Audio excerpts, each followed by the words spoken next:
നിങ്ങളുടെ സ്വയംവരം അന്ന് തിരുപ്പുറത്തിലെ ഭീഷ്മർ അദ്ദേഹത്തിന്റെ സഹോദരനായ വിചിത്രവീരന് വേണ്ടി സ്വയംവര മണ്ഡപത്തിലേക്ക് അതിക്രമിച്ച് കടന്ന് മൂവരെ തട്ടിക്കൊണ്ടുപോയി. പ്രണീതാവായ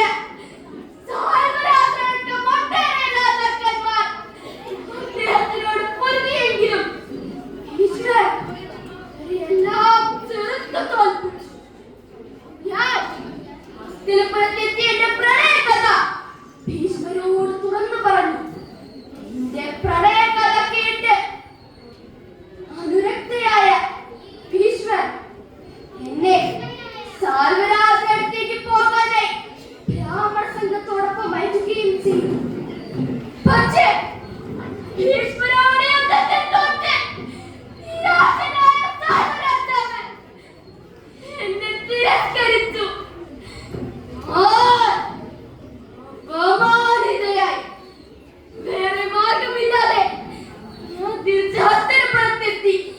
എന്റെ നിസ്സഹായാവസ്ഥ ഭീഷ്മരോട് ബോധ്യപ്പെടുത്തി. എനിക്ക് ചിത്രവീരനെ വിവാഹം ചെയ്തു തരാനായി അഭ്യർത്ഥിച്ചു. പക്ഷേ ചിത്രവീരനും എന്റെ അഭ്യർത്ഥന നിരസിച്ചു. വീണ്ടും അപമാനിതയായി അവസാനമായി എന്നെ സ്വയംവര മണ്ഡപത്തിൽ നിന്ന് തട്ടിക്കൊണ്ടുവന്ന ഭീഷ്മരോട് ആവശ്യപ്പെട്ടു. പക്ഷേ അദ്ദേഹവും എന്റെ ആവശ്യം കൂടാതെ നിരസിച്ചു.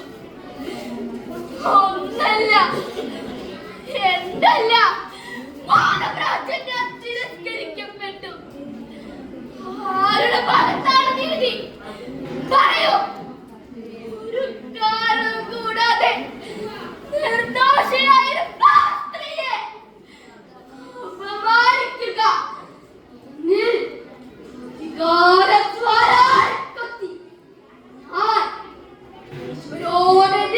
ഒരുപാട് രാജാക്കന്മാരെ പ്രേരിപ്പിച്ചു. പക്ഷേ അവരാരും ഭീഷ്മരെ വെല്ലുവിളിക്കാനായി തയ്യാറായില്ല. രാശിയും വൈരാഗ്യവും എന്നെ കാട്ടിലേക്ക് സ്വയം വിരമിക്കാനായി പ്രേരിപ്പിച്ചു. ഞാൻ എന്റെ ദുഃഖം ആരോട് പങ്കുവെച്ചു. അവർ എന്റെ ദുഃഖത്തിന് മൂല കാരണം ഈശ്വരാണെന്ന അനുമാനം ശരിവെച്ചു. അവർ ഭഗവാൻ പരശുരാമനെ കാണാനായി എന്നോട് ആവശ്യപ്പെട്ടു. ഞാൻ ഭഗവാൻ പരശുരാമനെ കണ്ട് എന്റെ കഥ വിവരിച്ചു. എന്റെ കഥ കേട്ട് കോപാകുലനായ അദ്ദേഹത്തിന്റെ ശിഷ്യനായ ഭീഷ്മരെ ഒരു പാഠം പഠിപ്പിക്കുമെന്നും എന്റെ ദുഃഖത്തിന് പരിഹാരം കാണുമെന്നും എനിക്ക് വാഗ്ദാനം നൽകി.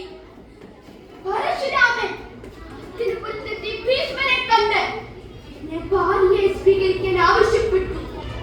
പക്ഷേ പരശുരാമന്റെ ആവശ്യം നിരസിച്ചു. പരശുരാമൻ യുദ്ധം ചെയ്തു. 24 ദിവസം നീണ്ടു നിന്ന യുദ്ധം, കഠിനവും കഠോരവുമായ യുദ്ധം. 24ാം ദിവസം ദേവതകളുടെ നിർദ്ദേശപ്രകാരം ഭൂമിയുടെ സംരക്ഷണാർത്ഥം അവർ പരസ്പരം സന്ധി ചെയ്ത യുദ്ധം അവസാനിപ്പിച്ചു. അവസാന ശ്രമത്തിലും ഞാൻ അപമാനിതയായി. എനിക്കുള്ള പരിഹാരം തപസ്സിലൂടെ മാത്രമാണ്. ഞാൻ എന്റെ ഇഷ്ടദേവനായ പരമശിവനെ തപം ചെയ്തു. ഭക്ഷണവും ഉറക്കവുമില്ലാത്ത നീണ്ട 12 വർഷത്തെ തപസ്, കഠിനവും തീക്ഷണവുമായ തപസ്സിൽ സംപ്രീതനായ ഭഗവാൻ എനിക്ക് മുൻപിൽ പ്രത്യക്ഷപ്പെട്ടു. ഞാൻ അദ്ദേഹത്തോട് വരം ആവശ്യപ്പെട്ടു. എന്റെ പ്രതികാരം പൂർത്തീകരണത്തിനായി ഭീഷ്മരുടെ മരണത്തിന് കാരണമാവുക എനിക്ക് ഞാൻ ജന്മമേകണം. ഭഗവാൻ എന്നെ അനുഗ്രഹിച്ചു. അങ്ങനെ തന്നെ സംഭവിക്കട്ടെ. ഇന്ന്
അങ്ക